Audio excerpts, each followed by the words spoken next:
Salut les amis, on se retrouve dans cette nouvelle vidéo pour analyser ensemble les matchs du jour. Il va s'agir principalement de l'Europa League et de l'Europa League en conférence. On aura au total 16 matchs dans cette vidéo. Ceux qui veulent jouer mes coupons, rentrez dans le groupe Telegram dont le lien est en description. Les coupons sont gratuits. Cependant, j'ai un groupe VIP pour ceux qui veulent vraiment rentrer dans le groupe VIP également. Les informations sont dans le groupe, le grand groupe. Vous allez me contacter là-bas. Voilà, je tiens à rappeler que simplement dans le groupe VIP, chaque jour je donne voilà, une cote 5, une cote 10 maintenant, et deux cotes 2 et une cote 3. Voilà, avec des mises conseillées qui nous permettent en fait de nous rattraper si voilà, les grosses cotes ne passent pas. C'est pourquoi je donne deux petites cotes, deux cotes 2, une cote 3, qui sont vraiment des coupons pratiquement très sûrs, et une cote 5 pas mal et une cote 10, voilà, et vraiment très modéré. Donc je vais simplement commencer par analyser les matchs pour ne pas que la vidéo soit longue, en commençant, n'est-ce pas, par l'Europa League. Le premier match va opposer Rome à Real Sociedad. Dans ce match, ce qu'il faut savoir, c'est que actuellement les deux équipes, Real Sociedad, c'est une équipe très défensive, c'est une équipe qui a une très bonne défense, et également l'équipe de Rome, c'est des équipes qui n'encaissent pas trop et qui marquent également moins. Et je pense que dans ce match-là, au vu, n'est-ce pas, de l'aspect physique dans ce match, je pense que dans ce match, il n'aura pas beaucoup de buts. C'est un match qui sera vraiment fermé. Et je pense que ce match peut finir par se solder avec un match de moins de 3 buts. Pour moi, dans ce match, il aura moins de 2,5 buts simplement. C'est une cote 1,41. Une très belle cote qu'on peut aller chercher. Le second match, c'est entre Bayer Leverkusen et Ferencváros. Ce qu'il faut savoir, c'est que Ferencváros, cette année, n'est pas très en forme. Mais en coupe, tout peut se passer, comme je le dis toujours. Les matchs de coupe sont différents vraiment des matchs de championnat. Mais Bayer Leverkusen, c'est high level. Ils ont vraiment une très bonne défense actuellement, avec le dynamisme d'un frère africain actuellement qui vraiment fait jouer l'équipe à la défense. Je vais parler de Tapsoba. Et voilà, un joueur vraiment dynamique que j'apprécie bien. Et quand je le vois jouer, je suis très fier. Et au niveau de l'attaque également, c'est une équipe qui marque beaucoup. C'est une équipe qui marque beaucoup, comme je le dis. Vous pouvez regarder les têtes à tête de cette équipe. Sur les 5 dernières sorties, il y a un seul match où l'équipe n'a pas marqué au moins 2 fois. Et je pense que à domicile, face à Ferencváros, c'est un match qui est carrément cadeau. Pour moi, ils vont marquer.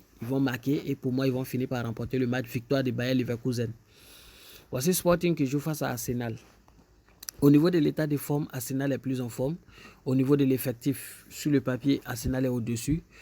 Sporting, c'est une équipe à ne pas négliger, une équipe qui marque beaucoup, 7. Mais je pense que ça sera très compliqué face à une équipe d'Arsenal qui vraiment est dans son meilleur niveau actuellement. Je pense simplement que dans ce match-là, il peut y avoir un but pour Saka.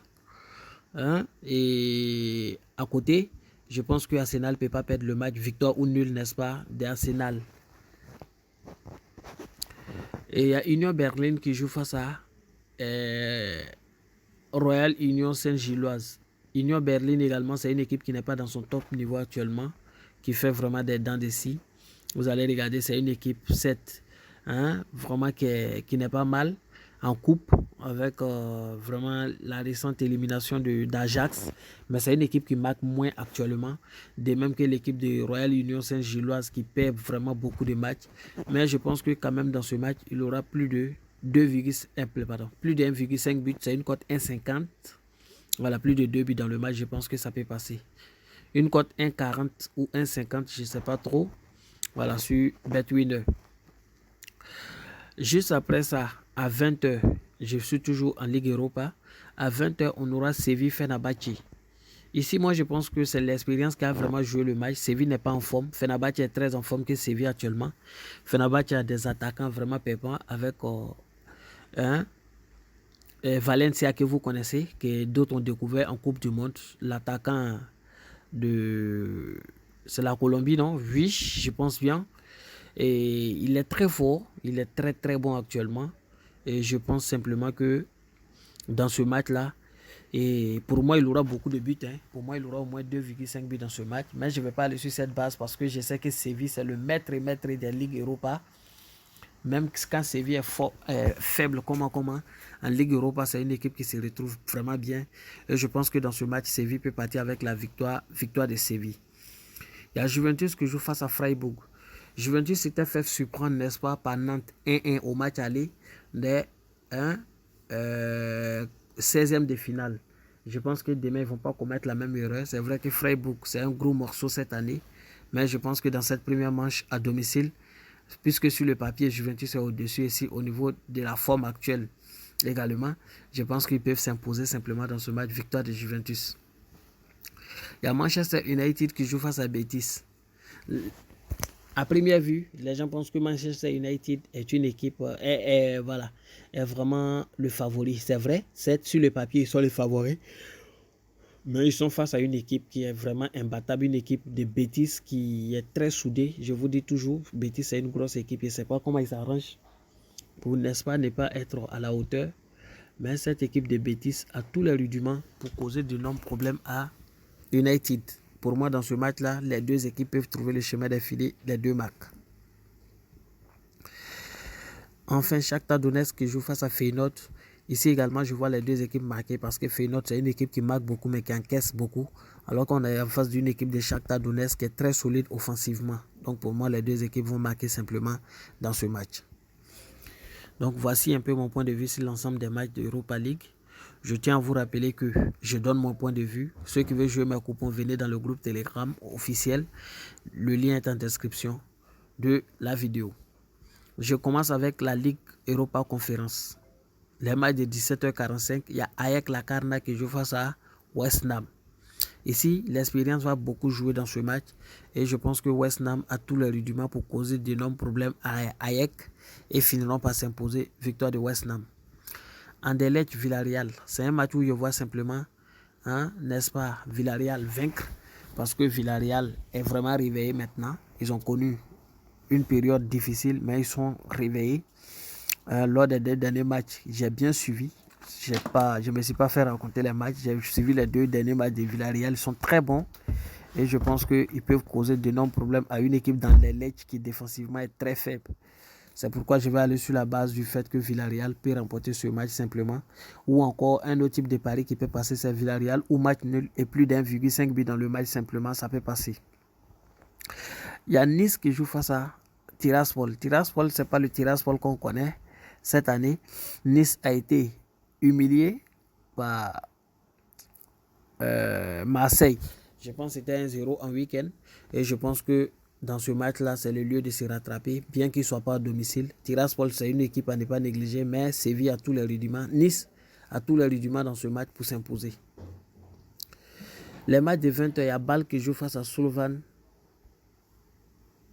Bratislava.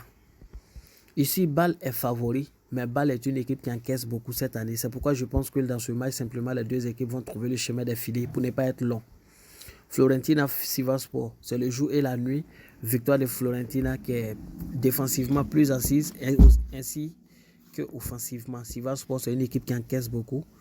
Même si elle marque beaucoup, c'est une équipe qui ne peut pas tenir face à une équipe de Fiorentina à domicile. Victoire de Florentine. Maintenant, il y a Genk qui joue face à Basaksehir. Dans ce match, il faut savoir que les deux équipes vont marquer d'abord avant qu'on ne commente. Parce que Basaksehir, c'est une équipe offensive, une équipe qui a une très bonne attaque. Cependant, cette équipe-là, défensivement, encaisse beaucoup. Alors qu'on est en face de Genk, l'une des meilleures équipes belges qui marque beaucoup également, mais qui encaisse aussi de la même manière. Et il y a Lecce qui joue face à Djurgården. Ici, simplement, il ne faut pas qu'on se mente. Moi, j'ai vu un match nul à première vue. Après toutes mes analyses, j'ai vu un match nul entre les deux.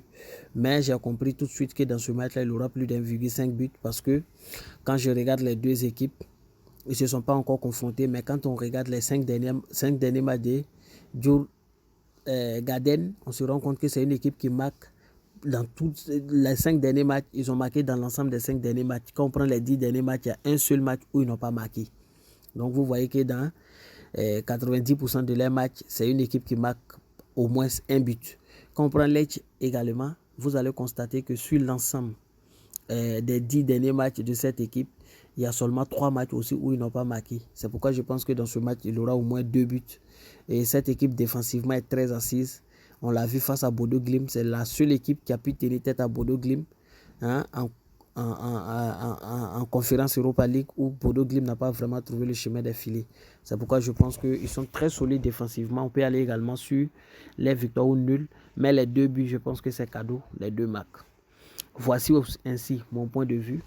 Je rappelle que c'est mon point de vue sur l'ensemble des matchs.